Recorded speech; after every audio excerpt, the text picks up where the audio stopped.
সব বাবা মায়ের কাছেই তাদের ছেলে মেয়েদের জন্মদিনটা কিন্তু খুবই স্পেশাল হয়। যদিও আমার শ্বশুরবাড়ি আর বাপের বাড়ি দু জায়গাতেই জন্মদিন অন্নপ্রাশন কোনো কিছুই সেলিব্রেট করা হয় না সেরকম বড় করে।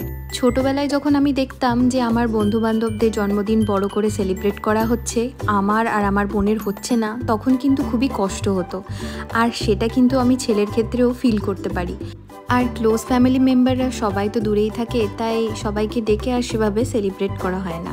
আর ওর দিনটা যেন স্পেশালভাবে কাটাতে পারে সেজন্য কিন্তু আমরা দুজনে খুব চেষ্টা করি।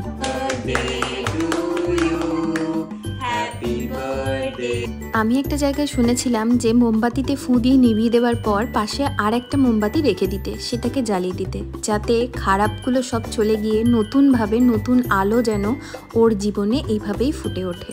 তো এইভাবে আমাদের দিনটা আজকে কাটলো। আর এই পারাদ্বীপে যেহেতু সেরকম কেকের দোকান নেই, তাই মিয়মোর থেকে এই কেকটা অর্ডার করেছিলাম, কিন্তু খেতে অসাধারণ ছিল।